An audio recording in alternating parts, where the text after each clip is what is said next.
그리고 이제 6월달 만몰이 날은 한국에 오셔서 이제 만몰날 기념 행사를 하게 되고, 나중에 이제 광고는 안 드렸습니다만은 8월 9일 날 사성 장군인 풀림 장군이 한국과 일본에 와서 강연회가 있습니다. 한국에는 약 1200명을 예상하고 있고, 그리고 일본에는 7000명을 좀 예상하고 있습니다. 이미 날짜는 한국에는 8월 9일 토요일이 되겠고, 그리고 일본은 8월 10일 일요일이 되겠습니다. 그래서 여기에 체류 기간이 아주 1박 정도 하시고 바로 또 일본으로 건너가시는 그런 행사 일정으로 되어 있습니다. 이 프림 장군은 제1기 트럼프 대통령 당시에 안보 보좌관이었습니다. 그만큼 미국의 그런 그 정보라든가 안보는 뭐 세계적인 것이기 때문에 대단히 중요한 위치에 있었던 분입니다. 지금 2기에는 뭐 직책은 없지만은 그러나 이제 좀 백악관과 직접 연결하시는 그런 분으로서 우리가 초청을 해서 강연을 할 수 있다는 것은 대단히 그 획기적인 얘기가 아닐 수가 없습니다. 그런 만큼 지금 협회에서는 1200명 집회를 위해서 장소는 지금 정해지지 않았지만은 날짜와 시간은 정해져 있습니다. 아마 아까 말씀드렸던 8월 9일 아마 오전 10시 반 정도가 되지 않을까 이런 생각을 갖습니다. 자세한 것은 차후 또 이렇게 말씀을 드리도록 하겠습니다. 시구님 안녕하셨습니까? 지나간 한 주일 바쁜 일정이 있습니다. 저희들은 또 집을 이사하느라고 월요일 날 그렇게 이제 분주하게 한 주일을 보냈고, 또 저는 이제 감기를 걸려서 꼬박 한 주일 동안 좀 집에서만 있었습니다. 참 건강에 유의하시기 바라면서 오늘 함께 우리 은혜를 나눌 말씀의 제목은 기독론입니다. 바로 우리 통일논리에서 제7장에 해당되는 그런 내용입니다. 이 기독론은 다시 말하면 예수론이라고 이렇게 말씀을 드릴 수가 있죠. 그것을 이제 한자로 이렇게 좀 예수를 기독으로 이렇게 이제 한자로 쓰게 되면 이렇게 쓰게 되는 거죠. 자, 그런데 그 특별히 이렇게 예수님에 대해서 어떤 그 정의를 내려야 될 하나의 이유가 있습니다. 우리가 보통 그 이제 예수님 하면은 우리가 알고 있는 하나님의 독생자, 그리스도, 메시아 이렇게 생각하지만 이 기독교의 신학적인 입장에서 이야기를 하게 되면 바로 이렇게 삼위일체론을 중심으로 해서 이야기하지 않으면 안 되는 것이 바로 예수님의 그런 어떤 정체성입니다. 무슨 말씀인지 여러분 이해가 좀 안 된 것 같은데, 우리가 흔히 그 예수님 하면 어떤 생각하느냐? 물론 그 호칭이 굉장히 다양합니다.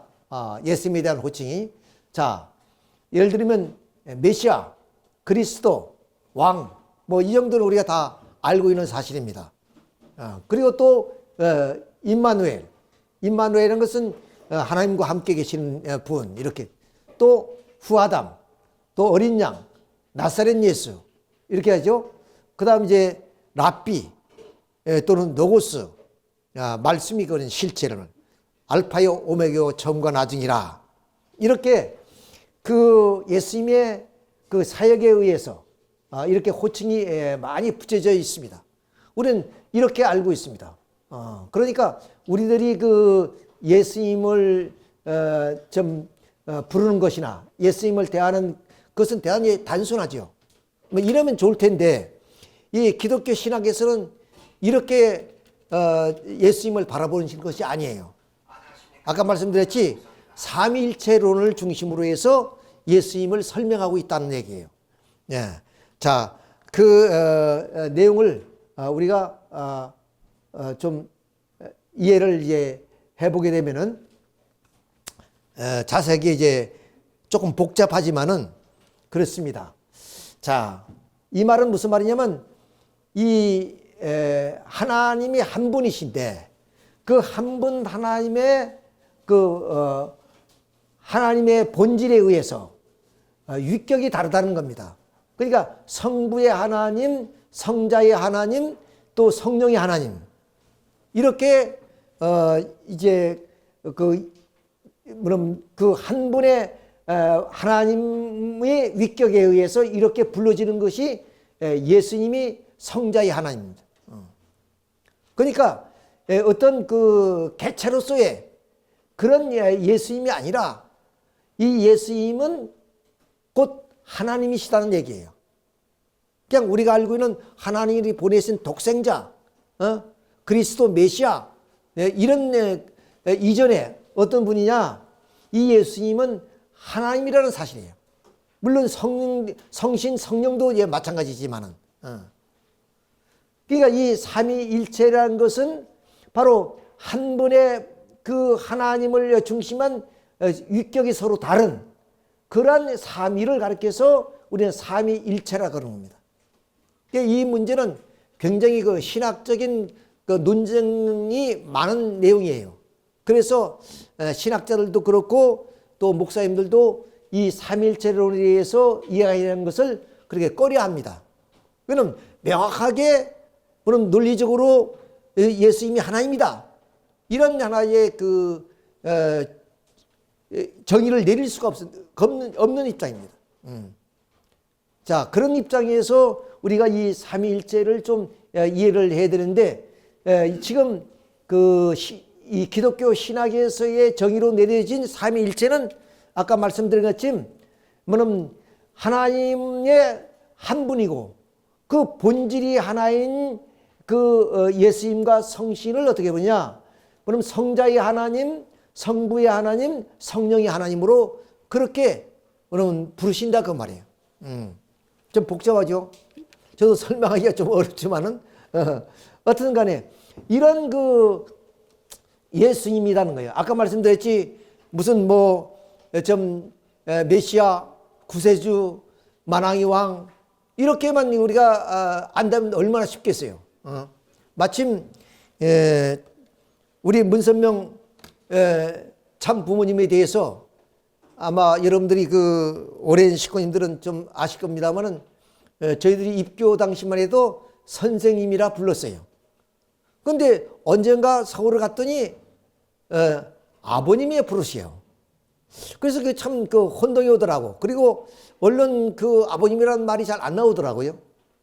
물론 그건 원리를 우리가 잘 이해를 하면은 그건 당연한 얘기지만 그때 당시에 원리를 깊게 이해할 입장도 아니고 그러다가 60년대 중반서부터는 주로 아버님이라고 이렇게 호칭을 합니다. 그 다음 또 참부모님 더 나가서 이제 순국연합 활동을 하면서 순국연합 회원들은 문총재님 이렇게 부릅니다. 그다음 문목사님 또 이제 세계 섭리를 하는 그런 입장에서는 또 목사님이라고 칭하기도 하고 또 문회장님 그 후에 우리가 70년 80년대 들어오면서 다양하게 아버님에 대한 호칭이 좀 많이 변화되는 것을 우리는 경험을 했습니다. 그러나 분명히 참 아버님의 그런 정의는 구세주 메시아 참부모다는 거예요. 그런데 예수님은 아까 말씀드린 많은 그런 호칭이 있지만 지금도 이렇게 신학적으로 딱 정의를 내리는 것이 뭐냐면 인간이냐 신이 하는 문제예요. 여기에 이제 이 삼일체로를 통해서 이제 이야기를 할 수밖에 없는 입장입니다. 그러니까 삼일체론에서는 예수님이 인간이 아니에요. 신성을 가지신 분. 왜? 그럼 이 삼일체는 한 분의 하나님의 본질을 통해서 나타난 각 위격이 성부, 성자, 성신이기 때문에 그렇기 때문에 성령도 신이고 뭐냐면 성자인 예수님도 신이고 하나님은 물론 신이다. 그분이 이렇게 삼신이 아니라 하나의 본질이 하나님에 의한 위격이 서로가 뭐냐면 그렇게 성부, 성자, 성신으로 나타나 있을 뿐이다. 이렇게 보는 겁니다. 자, 이래서 뭐냐면 초대교회를 지나서 이제 뭐 박해 시대가 지나면서 325년 그 니카이에서 공회를 열었죠. 그 공회에서 결정된 것이 바로 성부, 성자, 성신, 삼위일체신을 이렇게 규정해 놓았습니다. 그래서 우리 기독교 신학에서는 예수님을 이렇게 신학적으로밖에 표현할 수가 없어요. 그래서 예수님은 인성이 없는 신성만 가지신 그런 그 하나님의 위격으로 성자이시다. 이렇게 이제 표현되는 겁니다. 좀 어려운 얘기예요. 아무튼 간에. 자, 그래서 오늘 이 기독론의 말씀은 바로 이런 그 삼일체론을 설명하기 위한 그런 입장에서의 그런 예수님의 어떤 그 정의를 내리는 것이고, 그 다음 두 번째 이제 다음 주 시간에 말씀드릴 내용이 바로 그 예수님의 사역의 핵심적인 내용이 무엇이냐. 그것이 바로 중생론입니다. 그러니까 이제 이 삼일체론을 다시 말씀드리면 하나님 성부는 보이지 아니하는 성품이시고 보이는 속성으로 예수 그리스도로 나타납니다. 그리고 우리 안에 거하실 때는 성령으로 나타납니다. 이걸 다시 반복하면은 하나의 본질인 그 하나님이 그러한 하나의 위격으로 나타나신 그 성부와 성자와 성신은 뭐냐? 하나님은 보이지 않은 그런 영으로서 계시고, 그렇죠? 그럼 예수님은 한 분이신데 속성으로 우리에게 나타나시고, 그리고 그 성령은 우리가 성신, 성령 이렇게 하는데 같은 말입니다. 이 성령은 어디야? 우리 속에 거하실 때 성령으로 나타나신다. 이런 얘기예요. 한 분이 하나님이 격이가 다르게 이렇게 표현되고 있는 것이 삼일체론이다. 그래서 이것이 듣는 사람도 이야기하는 사람도 그러면 어렵기 때문에 신학자도 그렇고 또 목사님들도 이 삼일체론에 대한 이야기를 꺼려하고 있는 이유가 여기에 있습니다. 자, 그럼 아까 말씀드린 것처럼 예수님의 사역의 핵심적인 내용이 무엇이냐 하는 것은 바로 이렇게 삼일체를 중심으로 해서 이제 중생의 원리를 세우는 겁니다. 중생에 대해서 이런 예수님과 그리고 성신에 의한 우리 타락한 인간의 중생이란 거듭나는 거죠. 그 중생에 대한 원리가 오늘 이 기독론에서 이렇게 핵심적으로 설명이 되어집니다. 그래서 오늘은 예수님의 어떤 그 정의를 내리기 위해서 그럼 이 삼일체론에 대한 하나의 규명이 이루어지게 되고, 또 다음 주에는 우리 예수님의 어떤 그 사역의 핵심적 내용인 중생론에 대해서 설명이 되어지겠다 하는 말씀을 먼저 드리게 됩니다. 자, 그러면 그 삼일체론을 우리가 이해하기 위해서는 원리적 관점에서 보는 겁니다. 신학적 관점에서는 이미 말씀을 드렸습니다. 한 분의 하나님, 그 본질은 하나인데 위격이 성부, 성자, 성신으로 나타난다. 이것이 바로 니케아 종교에서 결정되어진 하나의 삼일체론입니다. 근데 우리 원리에서 본 삼일체가 뭐냐? 그리고 예수님에 대한 정의가 뭐냐? 이걸 지금 말씀을 드리게 되는 거예요. 이게 전혀 다른 그런 하나의 내용으로 나타나게 됩니다. 자, 우선 우리가 예수님이 정의를 내리기 위해서는 먼저 창조 목적을 완성한 인간의 가치가 어떤 존재인가 한 것이 규명이 돼야 돼요. 자, 그것은 이제 하나님과 완성한 인간 이성성상의 관계를 통해서 우리가 알아요. 즉 하나님과 우리 인간의 관계성을 통해서 바로 창조 목적을 완성한 인간의 가치가 어느 정도인가 한 것을 규명하겠다는 얘기예요. 자, 우리 인간은 하나님의 중심에서 마음과 몸이 그럼 일체를 이루게 되면 우리는 심신일체라 그럽니다. 몸, 마음이 하나다 그 말입니다. 그렇죠? 이렇게 하나님을 중심에서 몸과 마음이 하나가 된 우리 인격체는 결국에 하나님과의 일체를 이루기 때문에 신인일체다 이렇게 부릅니다. 자, 이런 하나의 논리의 입장에서 봤을 때 우리 인간은 마음과 몸이 하나 됐을 때 심신일체인 것처럼 우리의 완성한 인간이 인격체가 하나님과의 하나가 됐을 때는 신인일체이기 때문에 우리는 하나님적 가치를 가진다 이렇게 볼 수 있는 거예요. 그래서 요한복음 10장 34절에 우리를 신이라 그랬습니다. 그리고 시편 80편 6절에는 뭐냐면 우리 인간은 신이며 그리고 또한 절대자다 하는 그런 표현이 있습니다.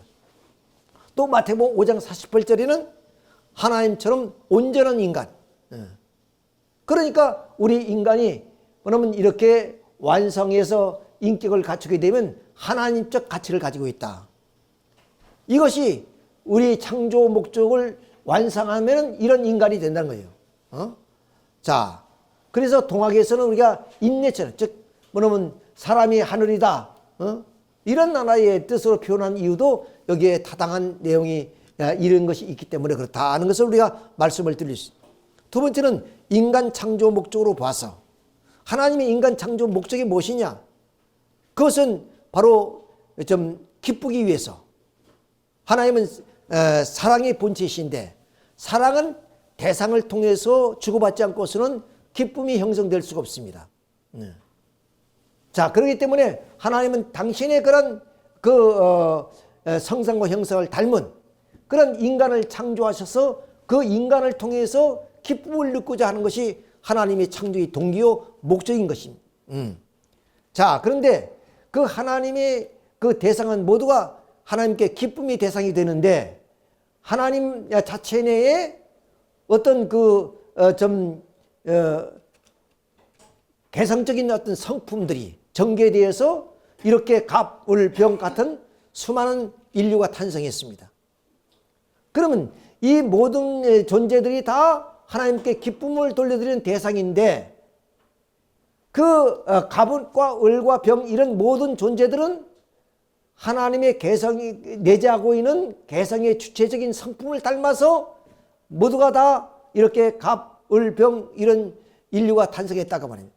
다시 말씀드리면 하나님 내재하고 있는 어떤 개성체 이런 개성을 닮아난 것이 갑이고 또 이런 개성을 닮아난 것이 을이고 이런 개성을 닮아난 것이 병이다 그 말이에요. 그러니까 하나님 앞에 이러한 그 내재하고 있는 개성의 주체적인 기쁨을 상대적으로 일으켜 드릴 수 있는 존재는 그 개성을 닮아난 존재만이 가능하다는 겁니다. 그러니 이 땅에 인류가 이 땅에 많이 번식했다 할지라도 그 존재는 모두가 유일무이한 개성체이기 때문에 오직 그 존재만이 하나님이 내재하고 있는 어떤 개성체에 대한 기쁨이 대상이 된다는 거예요.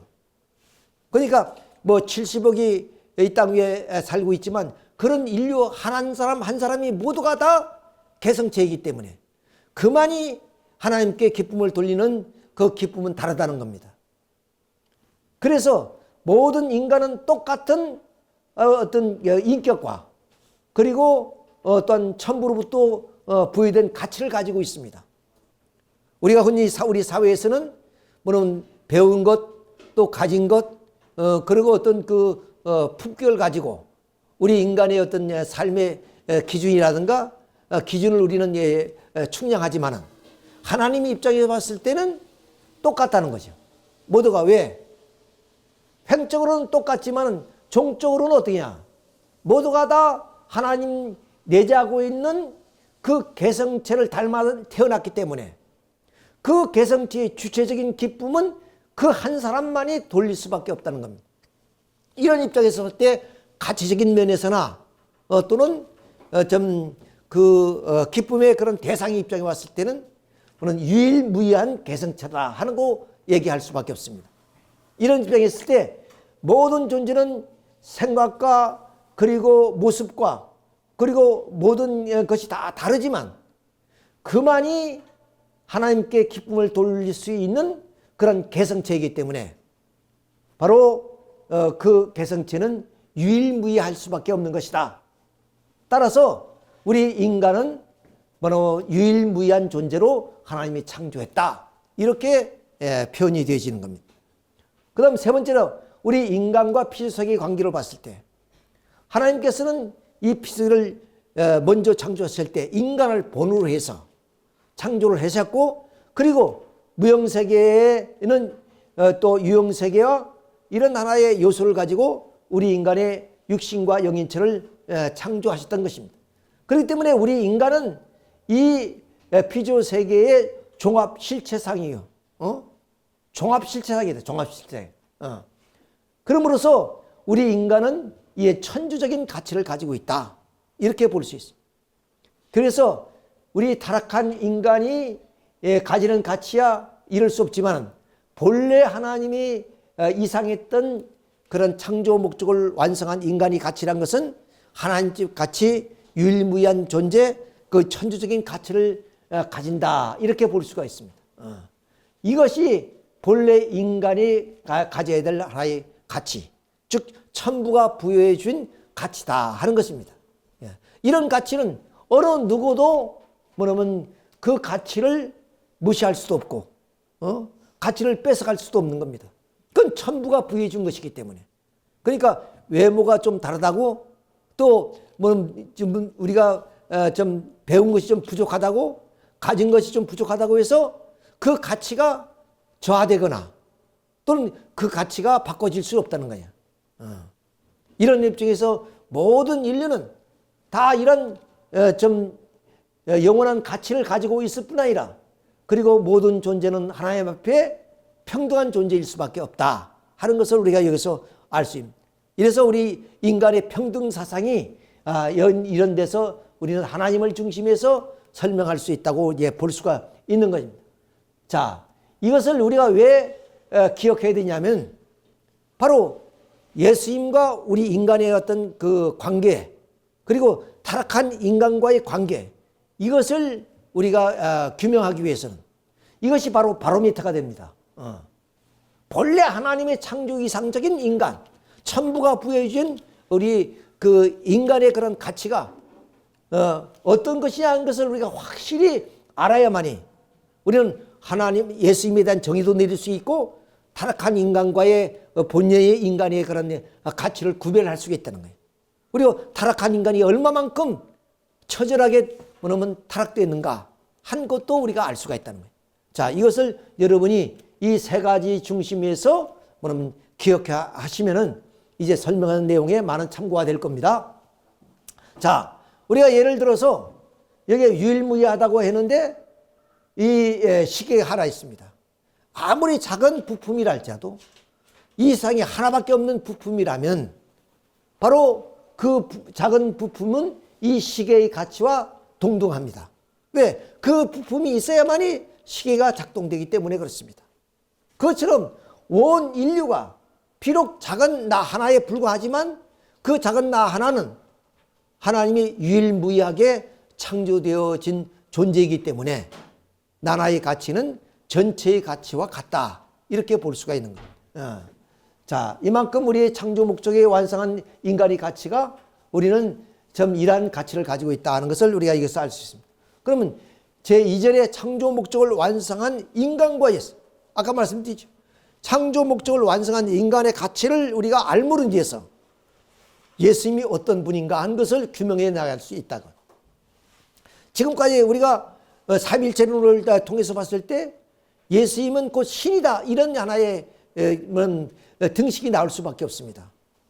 그래서 예수님이 신이야 인간이야 하는 이 문제를 놓고 결국에 니케아 공의회에서 정의를 내린 것이 예수님은 신성을 가지고 있다. 이렇게 규명이 되어서 삼위일존이 성립된 겁니다. 자, 이런 입장에서 우리는 첫째 생명나무 복귀로 본 아담과 예수님. 자, 태초에 에덴 동산에 창조했던 아담과 예수님의 관계를 우리가 한번 살펴보자. 어떤 그런 차이점이 있느냐, 무엇이 다르냐 하는 문제예요. 자, 우리가 아담이 완성하면 어때요? 생명나무가 되는 거죠. 그러니까 아담의 소망은 생명나무가 되는 겁니다. 그래서 생명수 샘물을 그 후손에게 좀 먹여줌으로 알마. 인류는 어때요? 모두가 다 생명나무가 되는 거죠. 자, 그러니까 결국에 아담이 그럼 그 소망대로 완성했다면 생명나무가 되는 것인데 그것은 완성한 남성을 가리키는 말이다. 창조 이상을 완성한 남성을 가리키는 말이다.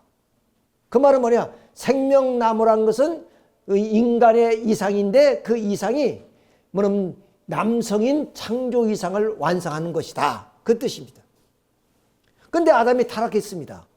그래서 그런 창조 이상을 이루지 못했다. 즉 생명나무를 이루지 못했기 때문에 그러면 창세기 3장 20절에 아담이 생명나무로 가는 길을 두루두는 화영검으로 막아버렸다 그랬습니다. 그러니까 역사를 통해서 인류는 어떻게 해야 생명나무를 이상으로 바라볼 수밖에 없기 때문에 잠언에 보면은 유대민족의 소망이 뭐냐? 소망이 더디 이루게 되면 그것이 마음을 상하게 하나니 소원을 이루는 것 곧 생명나무라 그랬어요. 이스라엘 민족의 소망이 생명나무였다.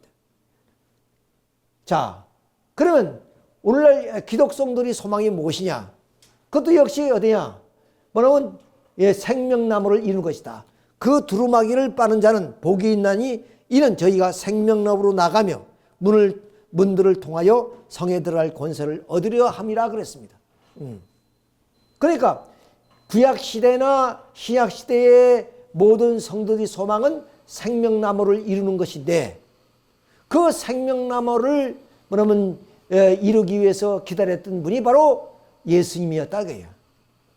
그래서 예수님은 고린도전서 15장 41에 후 아담으로 오신 겁니다. 그러니까 아담이 생명나무를 이루지 못하기 때문에 다시 그 생명나무를 이루시기 위해서 오셨던 분이 예수님이었다. 그래서 유대민족이 그렇게 생명나무를 기다려왔던 이유가 바로 여기에 있다는 것을 알 수 있어요. 따라서 예수님이 생명나무가 되어서 모든 인류를 바로 이렇게 생명나무로 인도해 나가게 되는 것이 바로 아담 대신 예수님이 생명나무로 이 땅에 오셨기 때문에 그렇다 하는 것을 우리가 알 수 있어요.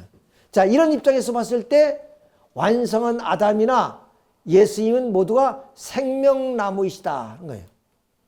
그런데 아담이 완성하지 못해서 결국 생명나무가 되지 못하기 때문에 후 아담으로 바로 이 땅 위에 예수님이 오셨기 때문에 예수님 역시 생명나무에 오신 분이시다. 그 생명나무로 오신 분이라면 그분은 어떤 분이냐? 창조 이상을 완성한 남성이다. 신이 아니라 곧 인간이다 그 말이에요. 인간이. 어떤 인간이냐? 타락한 인간이 아니라 창조 목적을 완성한 생명나무 대신 그러한 완성한 인간이다. 자, 그래서 이 생명나무로 오시는 예수님은 어떤 인간이냐? 신이 아니라 여러분 인성을 가지신 그런 완성한 아담으로 오신 분이다 하는 것을 여기서 알 수 있어요. 지금 무슨 얘기를 하고자 하느냐? 예수님이 신이냐 인간이냐 하나의 정의를 지금 내리는 것인데 기독교 신학에서는 이미 예수님은 인성을 가진 분이 아니라 신성을 가진 한 분의 하나님이 뭐냐면 그 격이로서 성자로 오신 분이다 이렇게 표현하고 있다는 거예요. 여기에 원리는 어떠냐? 그분은 뭐냐면 창조 목적을 완성한 생명나무로 오시는 그런 남성으로 오신 분이다. 인간이다. 이것을 표현하고 있습니다. 자, 두 번째 창조 목적의 완성으로 본 인간과였어요. 그러니까 생명나무로 봐서 아담과 예수님을 비교해 봤습니다. 자, 이러면 그 다음 두 번째는 창조 목적을 완성한 그런 인간과 예수님을 비교해 보는 거예요. 자, 이렇게 우리 인간이 타락하지 않고 완성했다면 하나님을 중심으로 해서 사위기들을 이루었을 것입니다. 근데 예수님은 바로 이렇게 완성한 인간으로서 이 하나님을 중심으로 해서 이렇게 개체의 사위기들을 이루신 분이십니다. 자, 그러면 이 완성한 인간은 이미 말씀드렸죠. 어떤 분이냐? 바로 뭐는 온전한 하나님처럼 온전한 사람이고 그 다음 신성을 가진 분이야 그랬죠. 그렇기 때문에 하나님적 가치를 가지고 있고 또 유일무이한 존재이시고 또 천주적인 가치를 가지고 있다 그랬습니다. 자, 이것이 창조 목적을 완성한 인간의 가치예요. 그러면 창조 목적을 완성한 인간과 예수님을 한번 비교해 보자 이게요. 자, 예수님이 아무리 가치가 크다 할지라도 바로 이와 같은 가치를 뭐냐면 이상 가치를 가질 수가 있느냐 그 말입니다. 다시 말하면 그 이상의 가치가 없습니다. 아무리 예수님을 높이고 싶어도 인간이 창조 목적을 완성한 인간의 이상 가지고 있는 이 가치 이상의 가치가 없다. 하나님적 가치란 것은 하나님 이상의 어떤 가치가 있을 수 있겠냐 이게. 하나님은 영원부터 계신 분이고 그리고 절대 사랑, 절대 그런 말씀과 그리고 혈통을 가지신 분이에요. 생명을 가지신 분이다. 그 이상을 넘는 가치가 어디 있겠냐. 그런데 이미 우리 창조 목적을 완성한 인간은 그 하나님적인 가치를 가지고 있는 사람입니다. 그러니까 그 이상의 가치가 어디 있을 수 있겠냐. 그러니까 자, 예수님을 하나님이라는 신앙에 그래서 예수님은 뭐냐면 빌립에게 나를 본 자는 하나님을 보았거늘 이렇게 해서 스스로 당신을 하나님으로 비유한 말씀이 뭐냐. 이런 하나님적 가치를 가지고 있기 때문에 그 빌립이 영안이 열리지 않고 육적인 눈으로 바라본 예수님에 대해서 당신은 이렇게 하나님적 가치를 가진 존재다 하는 것을 얘기하는 그 얘기가 뭐냐. 나를 본 자는 아버지를 보았거늘 이런 말을 한 겁니다. 그것은 하나님의 그 예수님의 어떤 외모적인 것이 아니라 예수님의 가치를 지금 예수님은 그 빌립에게 얘기해요. 내 가치가 하나님적인 그런 가치를 가지고 있는 나다. 그 얘기를 지금 하고 있는 거예요. 자, 그러니까 아무리 그 예수님의 가치를 높여주고 있다도 이 이상의 가치가 없기 때문에 혹자는 어떠냐? 예수님 가치가 격화된 것이 아니냐? 왜? 인간의 가치를 우리가 이야기하면서 인간의 가치와 동등하게 예수님의 가치를 이야기하고 있기 때문에 그렇습니다. 그러나 우리 인간의 그런 보는 가치와는 타락한 인간이에요. 타락한 인간. 타락하지 않고 본래 하나님이 창조의 동기와 목적을 통해서 창조 목적을 완성한 인간은 이러한 가치를 가지고 있다고 말입니다. 그러니까 예수님이 아무리 큰 가치를 가지고 있다 할지라도 창조 목적을 완성한 인간의 가치 이상의 가치가 없기 때문에 우리는 창조 목적을 완성한 인간의 가치가 곧 예수님의 가치다. 이렇게 설명을 드리는 이유가 여기에 있습니다. 자, 그래서 이렇게 예수님을 좀 통해서 우리가 좀 구원을 받은 우리 인간은 바로 어떤 예수님과 일체를 이루기 때문에 바로 디모데전서 2장 5절에 보면은 하나님도 한 분이요 하나님과 사람 사이의 중보도 한 분이시 곧 그리스도 예수라. 예수님은 뭐냐면 신이 아니라 완성한 인간이다 하는 것을 설명하고 있습니다. 또 누가복음 17장 20대 노아 때 된 같이 인자 때도 그라이라. 스스로 인자라고 표현하고 있고 로마서 5장 19절에 보면은 바로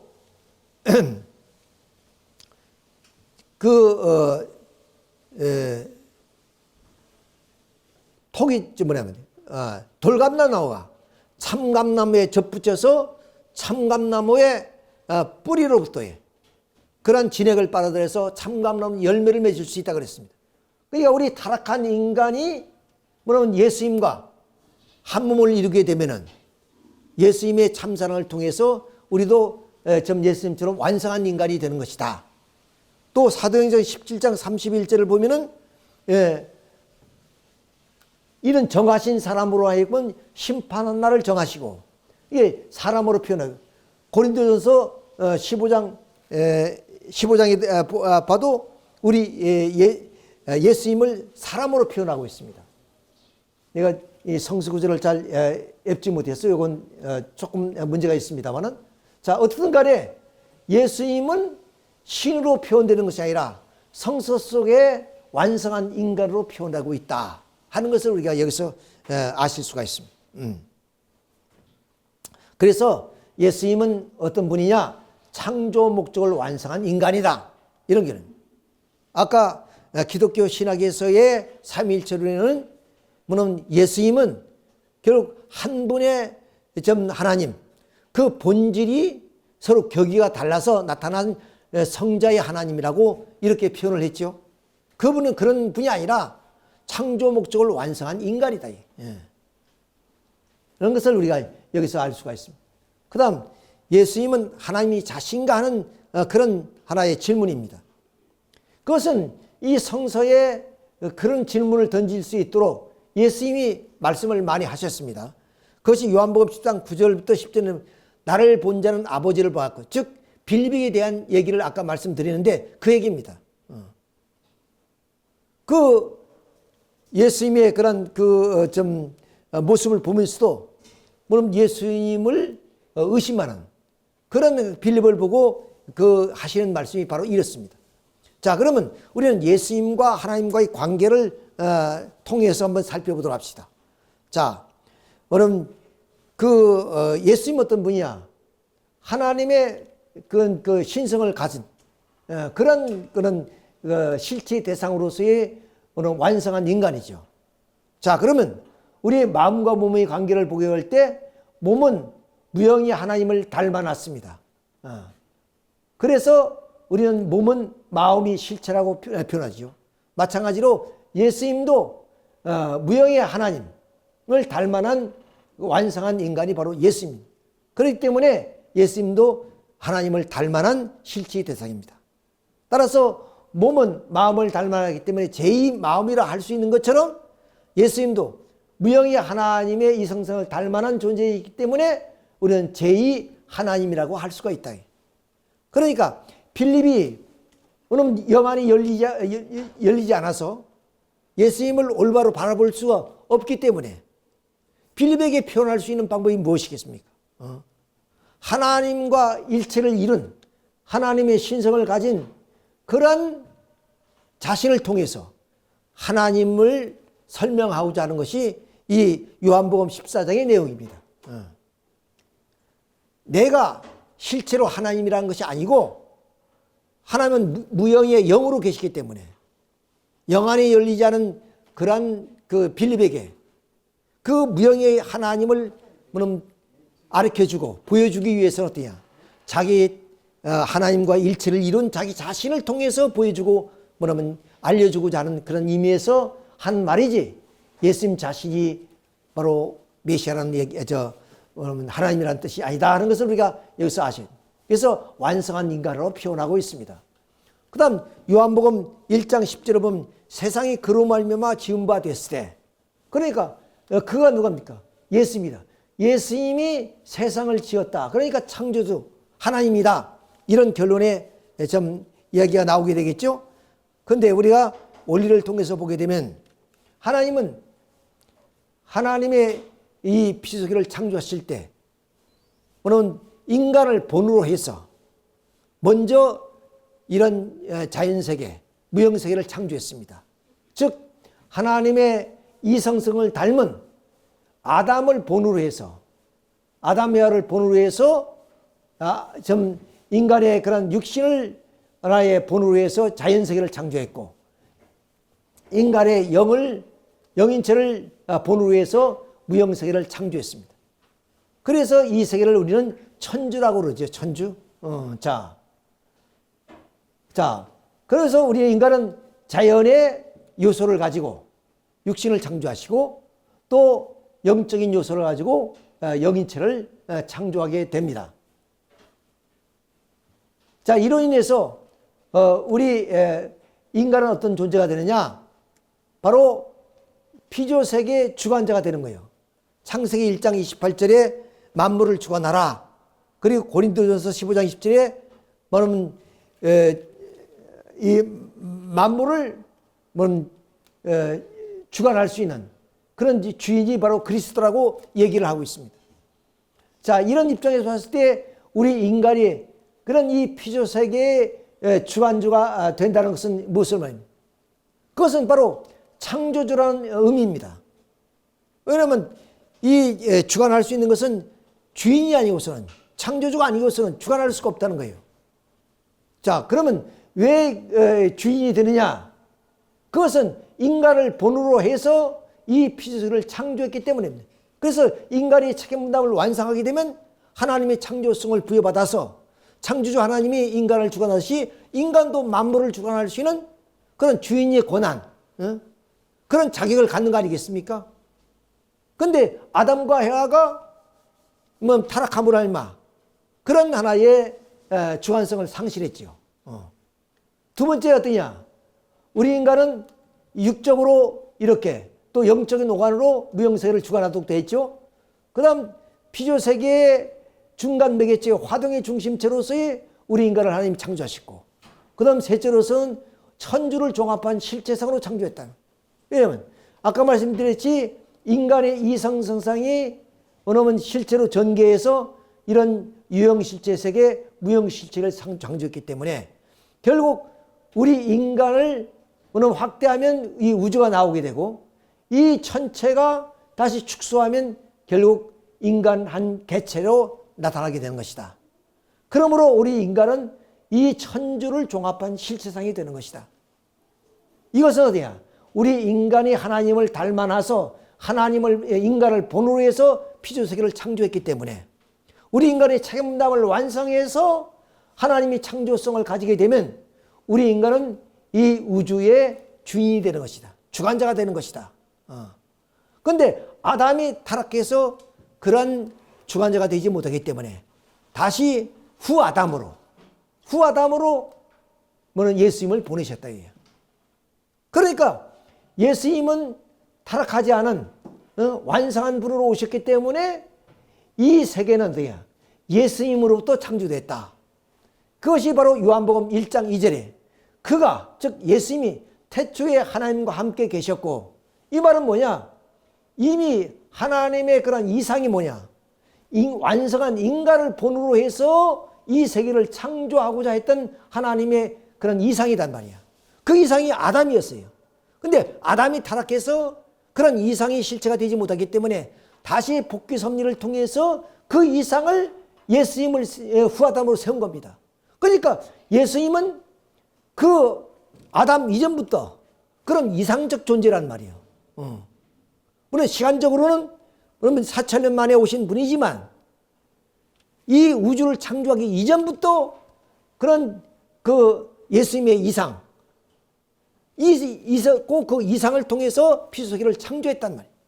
그렇기 때문에 바로 태초에 하나님과 함께 계셨다 그랬습니다.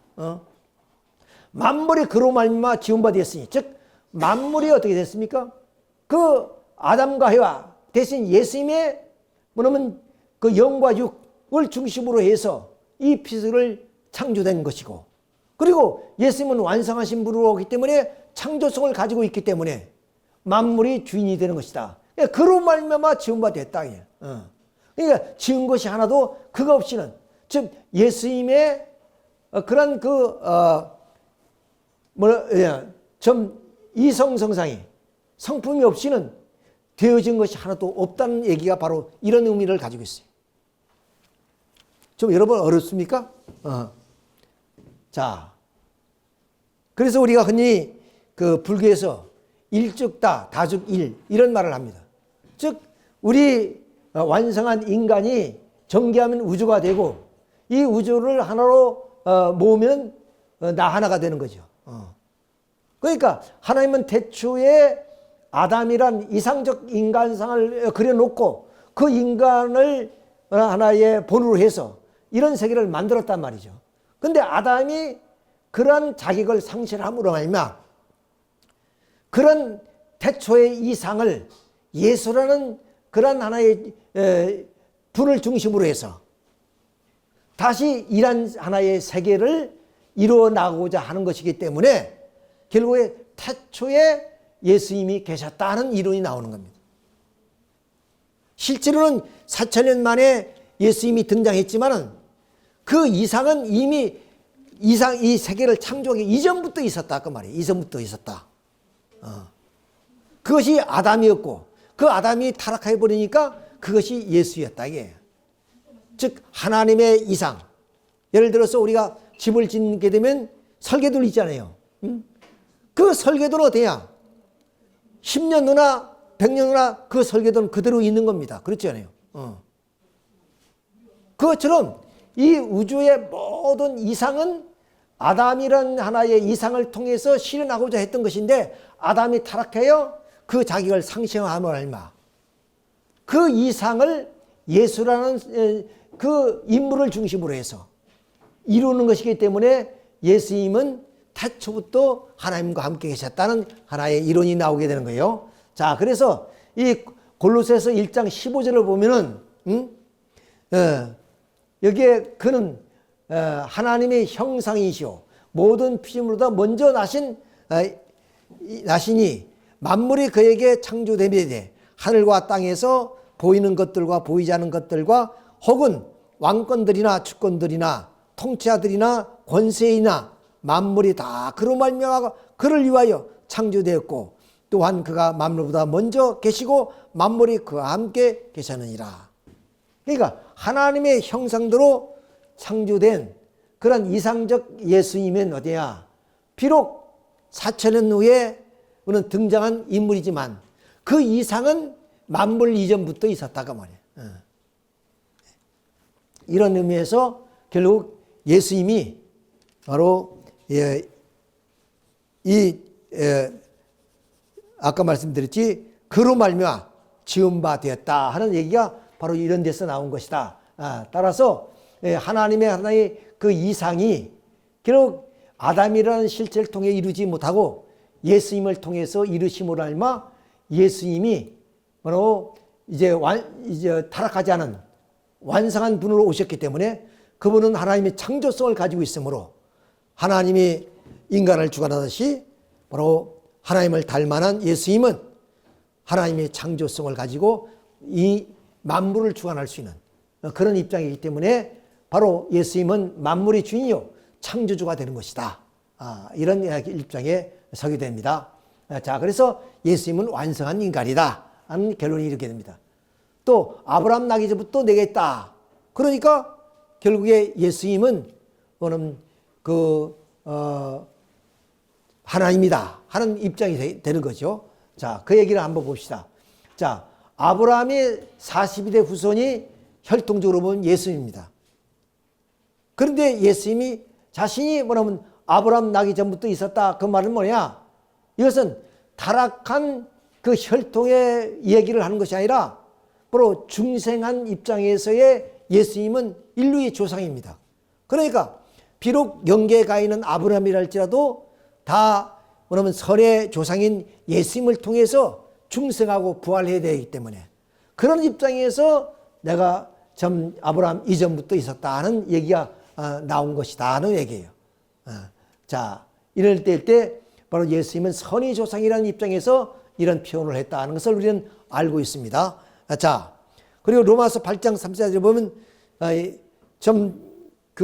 예수님이 하나님께 기도했던 내용들이 많이 나오죠. 또 마태복음 27장 47에 예수님이 십자가를 염두에 두시고 이제 그 겟세마네 동산에서 기도하시던 내용이 뭐냐? 나의 하나님 어찌하여 나를 버리시니까? 이렇게 자기 자신이 하나님이라면 어떻게 자기 자신에게 기도할 수 있겠어요? 그것은 하나님의 보내신 독생자로서 바로 십자가 앞에 놓고 하신 기도의 내용이다 하는 걸 알고, 또 마태복음 17장 5절에 보면 이는 내 사랑하는 아들이요 내 기뻐하는 자라. 그러면 분명히 하나님께서 당신이 예수님을 하나님인데 내 아들이 할 수 있겠어요? 독생자로 이미 말씀했듯이 이 땅 위에 보내주신 하나님의 독생자 아들이라는 것을 이렇게 설명해 주고 있다 하는 내용입니다. 물론 성서는 이런 하나의 예수님을 하나님으로 표현한 내용들이 이미 이제 열거를 했습니다만은 이런 내용이 있지만 이런 내용이 실제 하나님이라는 뜻이 아니라 그게 좀 무지한 그런 그 사람에게 그럼 영이신 하나님을 보여주기 위해서 자기 자신을 이용했다든가 이런 내용들을 우리 통해서 예수님이 하나님이라는 표현이 아니라 바로 창조 목적을 완성한 인간이다 하는 것을 표현한 말이다 하는 것을 알 수. 자, 여기서 이제 우리가 그 삼위일체론을 여기서 비판할 수 있게 되는 거죠. 자, 나름대로의 통일론을 중심한 삼위일체론을 우리가 설명할 수가 있습니다.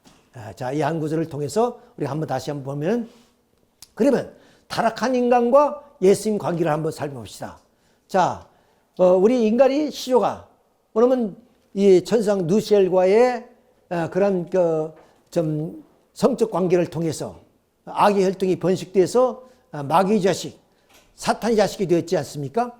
자, 그래서 우리는 타락 인간을 천사를 우러러볼 정도, 즉 천사가 종인데 그 종이 우러러볼 정도로 천한 자리에 떨어졌다. 또 타락한 인간은 원죄가 있으므로 사탄이 침범할 수 좋고 있습니다. 그래서 오늘 인류의 모든 인류는 좀 사망의 권세 속에서 살고 있는 이유가 여기에 있다. 그리고 타락한 인간은 하나님의 뜻과 그의 심정을 알 수가 없다. 따라서 인간은 타락한 상태에서 머물러 있는 한 아무 가치가 없는 거예요. 그래서 흥만도 못한 존재, 한 줌의 흥만도 못한 존재, 이런 그 가치로 봤을 때 아무런 가치가 없는 그런 존재로 전락된 것이 오늘 타락한 인간의 모습이다. 자, 그러면 예수님은 어떤 분인가? 아까 이미 완성한 인간과 예수님의 관계를 통해서 예수님은 창조 목적을 완성한 인간이라는 것을 설명을 드렸습니다. 다시 한번 설명드리면 그 예수님은 하나님적 가치와 유일무이한 가치와 그리고 천주적인 가치를 가진 존재다, 이렇게 설명을 드렸어요. 자, 그러니까 우리 타락한 인간과는 비교가 될 수가 없는 그런 분이시다 이게요. 또 예수님은 원죄가 없기 때문에 사탄의 침범할 수 있는 아무런 조건, 사탄으로부터 자유로우신 분이시다, 그분이에요. 또 예수님은 하나님의 뜻을 완전히 알고 있기 때문에 하나님의 심정을 체험한 입장에서 생활하고 계신 분이다. 그러니까 십자가상에서의 기도라든가 겟세마네 동산에서의 모든 기도가 자신이 일신의 어떤 그 고통을 이기기 위한 그런 기도가 아니라 하나님과 심정적 관계를 맺고 있기 때문에 하나님의 아픔과 하나님의 슬픔을 염려하고 걱정하는 입장에서 그렇게 기도를 드리는 내용이다. 우리 참부모님도 옥고를 지으실 때 하나님에게 좀 구원의 그런 기도를 드리지 않으셨다는 말씀하십니다. 왜? 하나님이 너무나 염려하고 걱정하실까 봐서 오히려 하나님을 이루어 드렸다는 것처럼 예수님도 그런 심정으로 겟세마네 동산에서 마지막 기도를 올리시지 않았나, 이렇게 볼 수 있습니다. 자, 이런 입장에서 봤을 때 예수님과 우리 타락한 인간은 비교할 수 없지만, 그러나 예수님은 이 땅 위에 구세주 메시아 참부로 오셨기 때문에 바로 인류 중생을 위한 하나의 목적을 이루게 되면, 즉 우리 타락한 인간이 예수님을 구세주로 믿고 고백해서 그분으로부터 중생을 받게 되면 어떠냐? 우리 타락한 인간도 창조 목적을 완성한 인간으로 복귀한다. 창조 목적을 완성한 인간이 어떤 존재입니까? 하나님적 가치, 유일무이한 가치, 천주적인 가치를 가진 그런 존재라는 거예요. 그런 가치로 좀 우리가 구원받을 수 있다는 거예요. 변화될 수 있다는 거 아닙니까? 자, 그래서 성서 쭉 설명하고 있죠. 에베소 1장 22절에 예수님은 교회의 머리라면, 고린도전서 12장 20절에 우리는 그의 지체입니다. 또 요한복음 15장 5절에 예수님과 친구라 그랬고, 즉 우리가 예수님을 믿어서 중생을 받게 되면 그렇다는 거예요. 또 로마서 11장 17절의 말씀처럼 돌감나무가 참감나무와 접붙이게 되면 참감나무 열매를 맺는 거 아니겠습니까? 또 요한복음 15장 14절에 나는 포도나무에 너희는 가지라, 줄기와 가지가 하나인 것처럼, 또한 요한 1서 3장 2절을 보면 내가 좀 예수님과 좀 같을지니라 하신 말씀입니다. 또 고린도전서 15장 24절을 보면 예수님은 첫 열매요, 우리는 나중에 좀 열매가 될 것이다. 그 열매라는 관점, 처음 익은 열매냐 후에 열매 얘기냐, 이것이 문제가 되는 거 아니잖아요. 똑같은 그런 하나의 좀 사랑의 열매로서의 이야기를 하고 있다.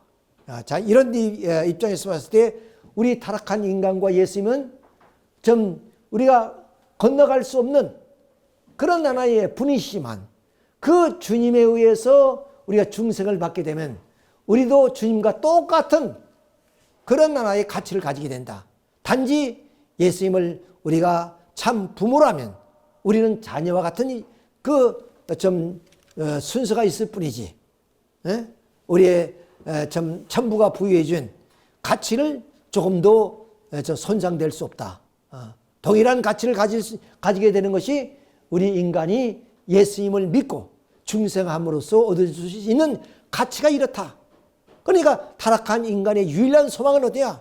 생명나무를 기다릴 수밖에 때문에 잠언이나 그리고 요한계시록에 생명나무를 기다리는 이유가 바로 여기 있다는 것을.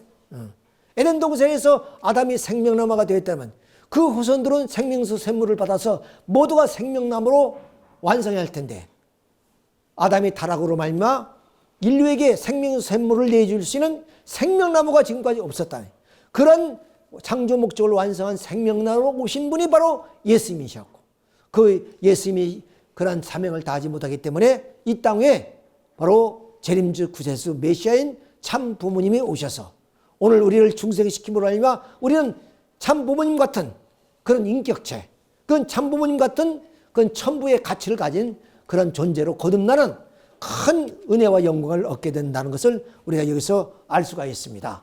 자, 그러면 이제 마지막 삼위일체론을 이제 통일 원리적인 입장에서 설명한다면, 자, 하나님의 창조 목적은 하나님으로부터 분립된 주체와 대상이 서로 상대 기준을 조성해 수정을 하게 되면 합성일체하지요. 이렇게 정분합은 이렇게 다시 3대상 목적을 이루게 되면 하나님의 창조 목적인 사위기대가 이루어집니다. 이렇게. 그 사위기대가 하나님의 창조 목적이에요. 그러니까 하나님의 창조의 이상이 이 사위기대를 통해서 이루어지는 것이다. 자, 이렇게 사위기대를 이루게 되면 어떻게 됩니까? 하나님과 주체와 대상이 하나가 된 상황 속에서 그렇게 그러면 이 사위기대가 이루어진다 그 말입니다. 이것을 다시 설명한다면 하나님으로 중심한 예수님과 성신이 결국에 중생 역사를 통해서 이 땅 위에 구원 섭리를 완성하기 위해서는 어디냐? 하나님을 중심해서 예수님과 성신이 바로 이렇게 하나가 되어야 되는. 자, 마태복음 28장 18절에 예수께서 나와 말씀하여 이르시되 하늘과 땅의 모든 권세를 내게 주셨으니 그러므로 너희는 가서 모든 민족을 제자로 삼아 아버지와 아들과 성령의 이름으로 세례를 베풀어 했습니다. 자, 이제 예수님이 우리에게 오는 이 좀 세상을 구원할 수 있는 권세를 주시는데 누구 이름으로 뭐냐면 축복을 해주느냐? 그것은 뭐냐면 예수님과 성신이 이제 축복을 해주는 건데 하나님의 이름을 가지고 하나님의 그런 이제 축복을 가지고 주신다는 그 말입니다. 그러니까 하나님을 중심해서 예수님과 성신이 뭐냐면 하나가 되어서 뭐냐면 축복해 줌으로 말미암아 어디야? 사회기대가 이루어지는 거 아니에요. 이렇게 하나님의 창조 목적을 중심해서 뭐냐면 그 창조 목적에 실현하기 위해서 주체와 대상이 하나님을 중심해서 하나가 되는 것을 우리가 삼위일체라 그런다. 기독교의 삼위일체와 전혀 다르다. 기독교의 삼위일체라는 것은 뭐야? 한 분의 하나님의 그런 하나의 하나님이 격의가 어떻게냐? 오는 성부, 성자, 성신으로 이렇게 나타나는 것을 삼위일체라 그러네요. 그런데 통일론리에서 말하는 삼위일체는 그것이 아니에요. 하나님의 창조 목적을 이룩하기 위해서 결국 뭐냐면 예수님과 성신이 하나님을 중심해서 하나가 되는 그것을 삼위일체라고 한다. 왜? 삼위일체를 이루어야만 창조 목적인 사위가 이루어지기 때문에 그렇대. 이때를 가리켜서 삼위일체라 하는 것이다 하는 거예요. 자, 그럼 하나님을 중심한 삼위일체와 사탄을 중심한 삼위일체를 알아봅시다. 자, 하나님을 중심해서 뭐냐면 아담과 헤아가 본래 참 부모가 되어서 그들이 사랑을 중심해서 뭐냐면 삼위일체를 이루게 되면은 그때 어때요? 그때 그러면 사회기대가 이루어진다. 그러니까 하나님의 창조 목적인 사회기대가 형성되기 위해서는 그러면 하나님을 중심한 주체와 대상이 삼위일체가 될 때 하나님의 창조 목적을 이루어가기 위해서는 그때가 바로 삼위일체다. 이렇게 사탄을 중심해서 아담과 여가 타락했기 때문에 삼위일체가 돼서 그들이 그러면 사탄 중심한 사회기대가 이루어졌단 말이에요. 이렇게. 이것이 삼위일체다. 이것이. 그러니까 즉 오늘 통일논리에서 말하는 삼위일체는 뭘 말하냐. 목적성을 두고 이루어지는 그런 삼위일체를 말한 것이다. 근데 기독교에서의 지금 삼위일체로는 그 존재 자체가 삼위일체로 있다는 거예요. 그것이 아니라 바로 하나님의 창조 목적을 인 사회기들을 일으키기 위해서 삼위가 하나가 되어서 하나님의 창조 목적인 사회기대가 이루어진다. 그 얘기입니다. 자, 그러면 예수님이 이 땅에 오셔서 십자가에 돌아가심으로 말미암아 이렇게 좀 실체적인 삼위일체를 이루어야 되는데 십자가에 돌아가시기 때문에 영적으로 삼위일체를 이루어서 결국에 영적 구원 섭리를 이루었다. 영적인 사회기들을 이루게 됐다. 그 말입니다. 자, 그렇기 때문에 이제 다시 오시는 이 땅의 참 부모님은 영육과 아울러 참 부모가 되어서 결국에 삼위일체를 이름으로써 여기에 영육과 아울러 우리 인간을 영육으로 구원할 수 있다는 거예요. 그러니까 참 부모님이 이 땅에 오셔서 중생 역사를 할 때 어디냐? 참 아버지와 참 어머니가 하나님을 중심해서 삼위일체를 이룬 상태에서 바로 사회기대가 이루어진다. 중생의 역사가 벌어진다. 그런데 오늘날 우리 이 통일가에서의 문제가 뭐냐? 바로 참 어머님께서 독생녀 참 어머니가 아버지를 부정함으로 말미암아 오늘 축복을 하고 있지만은 삼위일체를 이룬 입장에서의 축복이 아니에요. 그렇잖아요. 반드시 축복은 참 아버지와 참 어머니가 하나님을 중심해서 삼위일체를 이룬 가운데 사회가 형성될 때 그것이 축복이 완성되는 거 아니겠습니까? 그런데 오늘 통일교에서 벌어지는 이 축복 행사는 참 어머니, 참 아버님을 부정하고 참 어머니 혼자 축복하는 그 축복은 축복이 아니다. 그래서 이방인은 독주다. 성주가 아니라 독주다. 이렇게 설명하고 있습니다. 이건 매우 심각한 문제입니다. 그러잖아요. 반드시 축복 행사는 물론 참 부모와 참 아버지와 참 어머니가 하나님을 중심해서 삼위일체를 이룬 이 상태에서 사회기대를 이루는 것이다. 축복해 주는 것이다. 그런데 지금 축복 행사는 아버지가 어디 있습니까? 이미 독생녀 어머니는 아버지를 부정했습니다. 메시아가 아니라고 그랬습니다. 당신이 메시아라 그랬어요. 그러니까 여성 한 분이 어떻게 거기에 생명이 사랑과 생명과 혈통이 전수될 수 있겠느냐. 이런 관점에서 볼 때 좀 오늘 이 통일가의 축복에 대단히 심각한 문제가 있다 하는 것을 우리가 여기서 염려하지 않을 수가 없다 하는 것을 알 수가 있습니다. 자, 그래서 결국에 물론 우리는 우리의 그 축복 가정들도 그러면 참 부부가 돼서 하나님을 중심해서 이렇게 사위기들을 이루어야 되는 것이다. 이 사위기들을 이루는 이때가 바로 우리 부부가 하나님을 중심해서 삼위일체를 이룰 때 참 가정이 이루어진다. 참 가정이. 그러니 우리 일반 기독교 신학에서의 삼위일체와 통일논리에서 말하는 삼위일체가 전혀 다르다 하는 것을 알 수 있고, 그리고 통일논리를 통해서 예수님은 신성만을 가진 그런 좀 신이 아니라 창조 목적을 완성한 인간이다라는 사실을, 그리고 기독교에서는 예수님을 우리가 알고 있는 그런 독생자, 그런 메시아 구세주로 이렇게 표현되는 것이 아니라 삼위일체를 통해서만이 예수님이 규명되어진다는 거예요. 즉 하나님으로 한 분의 하나님의 격이로서 표현되어지고 있다 하는 것을 우리가 이 시간을 통해서 알 수가 있습니다. 다음 주일에는 바로 중생론에 대해서 설명을 하겠습니다. 우리 함께 기도 올리겠습니다.